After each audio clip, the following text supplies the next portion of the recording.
السلام علیکم۔ آج کی ہماری ویڈیو کا موضوع ہے بہت اچھی گفتگو کرنے کا فارمولہ۔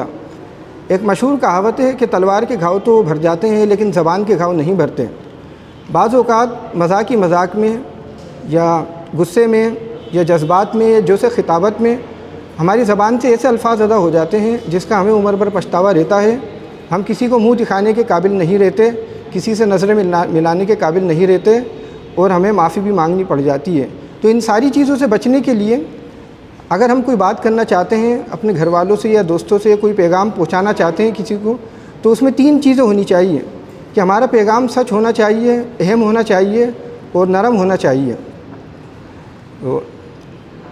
اگر ہمارے پیغام کے اندر ان 3 چیزوں میں سے ایک چیز کی بھی کمی رہ جائے گی تو ہمارا پیغام ہمیں فائدہ نہیں پہنچائے گا بلکہ نقصان پہنچا دے گا۔ یہ پیغام تحریری شکل میں بھی ہو سکتا ہے، تصویر کی شکل میں بھی اور ویڈیوز کی شکل میں بھی ہو سکتا ہے۔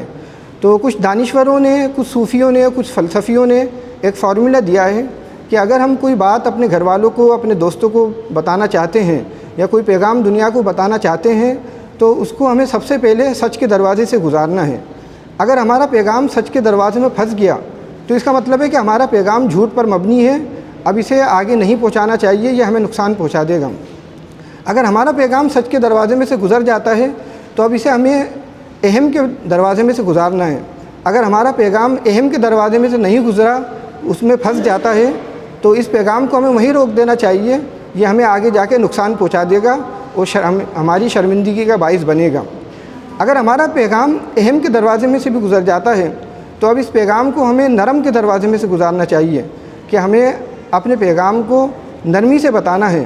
اگر ہم نے اپنے پیغام کو نفرت سے بتایا، غصے سے بتایا، تلخ لہجے میں بتایا تو یہ ہمارا پیغام بجائے فائدہ پہنچانے کے ہمیں نقصان پہنچا دے گا۔ تو اگر ہمارا پیغام نرمی کے دروازے میں سے گزر جاتا ہے تو یہ پیغام ہمیں آگے پہنچانا چاہیے، لیکن اگر ہمارا پیغام نرمی کے دروازے میں پھنس جاتا ہے، آگے نہیں جاتا، تو ہمارا پیغام سچ ہونے کے باوجود، اہم ہونے کے باوجود یہ ہمیں کوئی فائدہ نہیں پہنچائے گا، ہمیں نقصان پہنچا دے گا۔ تو یہ ہے فارمولہ کہ کوئی بھی بات ہمیں آگے بڑھانے سے پہلے ان 3 دروازوں میں سے گزارنا ضروری ہے تاکہ وہ ہمیں فائدہ پہنچائے۔ ایسا کرنے سے کیا ہوگا؟ ایسا کرنے سے دنیا میں امن قائم ہو جائے گا، پھر تتلیاں دوبارہ سے پھولوں پہ بیٹھنا شروع کر دیں گی۔ سوشل میڈیا پہ جو لفظوں کی گردی چل رہی ہے، جو لفظوں کی جنگ چل رہی ہے، یہ جنگ ختم ہو جائے گی، نفرتیں ختم ہو جائے گی، محبتیں بڑھ جائیں گی، پھر ہمیں نیند بھی اچھی آئے گی، ہمیں ذہنی سکون ملے گا، معاشرے میں بھائی چارہ قائم ہو جائے گا۔ اور آج کراچی میں بارش ہو رہی ہے، موسم بھی بڑا سہانا ہو رہا ہے، تو اگر ہماری پیغام اچھا ہوگا تو جس طرح آج موسم ہو رہا ہے تو یہ معاشرہ بھی اتنا اچھا ہو جائے گا اور ہماری زندگی بھی اتنی اچھی ہو جائے گی۔ جس طرح بارش کے بعد دھنک کے رنگ بکھرتے ہیں تو ہماری زندگی کے اندر بھی دھنک کے رنگ بکھرنا شروع ہو جائیں گے اور پھر ہمیں اچھے اور سچے خواب آنے شروع ہو جائیں گے، ہماری زندگی اچھی ہو جائے گی۔ یہ تھا آج کا انقلابی پیغام۔